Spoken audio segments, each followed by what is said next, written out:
Implementing interfaces. Interfaces contain method declarations. Methods contain no code, no definition, so I cannot create a object of interfaces. So interfaces are always used as the superclasses.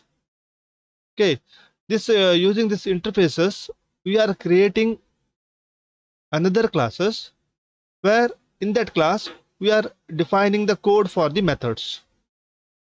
This is the technique called as implementing. Implementing interfaces means using interface as a base class or superclass. We are creating a new class, okay, that is called as implementing interfaces.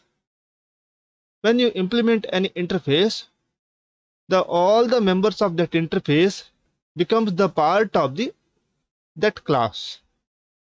Okay, it is inherit all the members from interface to the class. This is given as this is the general syntax for implementing interfaces. For this, I am using a new keyword called as here implements. Now I have created one class called as class name, which implements an interface called as interface name. All the members of this interface becomes part of this class name. I have to write a code or write some members in the class. So this is the this is the general syntax for implementing interfaces. Now one more, this is the simple general form. Okay, little bit more complicated general form is this one. Here also I am creating a new class called as class name by implementing multiple interfaces. In this case, I will extend one superclass. I cannot extend more than one class, so I implement multiple interfaces. In this general form, a class can implement multiple interfaces like interface 1, interface 2, interface 3, like that. Along with, it can also extend a superclass. Now it has all the members of this superclass as well as interfaces. Now I can explain this implementing the interface by using some programming example. Now I have created one interface called as area. In that area interface, I have created two members. One is variable pi value, and second I have used one method called as compute, which will accept two float values. Now using this interface area, I have to create one class. So I created a class called as rectangle. This rectangle class implements area. The meaning here is all the members of this area interface becomes the part of the rectangle.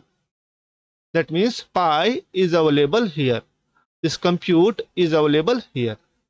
Now, since this compute method is actually a declaration part, it contains no definition, no code.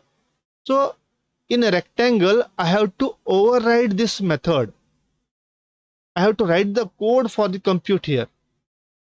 If you are not overriding this compute here, then this rectangle class becomes abstract class.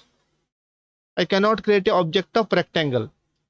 So remember, whatever the methods you declared in the interface, that interface should be defined in the class which implements it.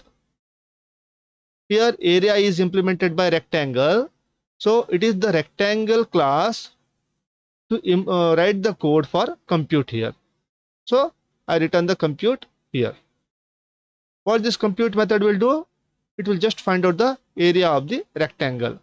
What is the area of the rectangle? It's nothing but x means length into breadth, y means breadth. Length into breadth is nothing but it will return here. Now Next, I have created one more class called a circle. The circle class also implements the area.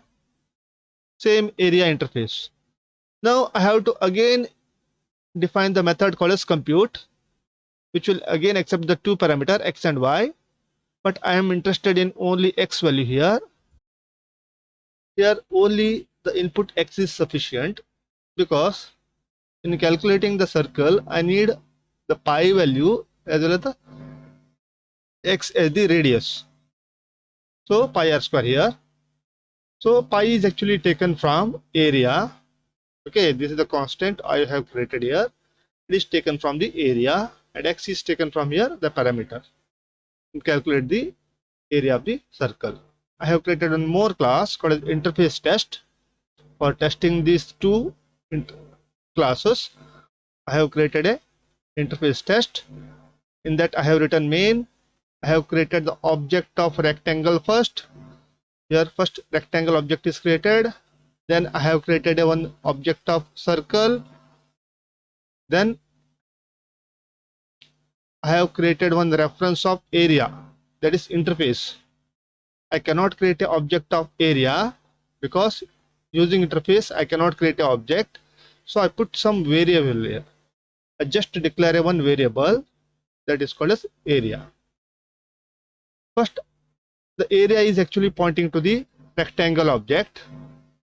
Now remember, if you create a variable of base class, that variable can point to object of derived classes. Okay, here I will done the same thing. Area is actually a base class variable. Using that base class variable, I pointed to here rectangle, which is a derived class object. Now area is actually pointing to rectangle, so I called here area compute. Here area compute means it will identify the area of the rectangle. Then in the second part here, area is initialized to circle here. Now instead of rectangle, the area is pointing to circle object. Now I am calling a compute 10 here, 0 is optional here, 10, so it will calculate the area of the circle. In this way, with a single variable I can run the both object.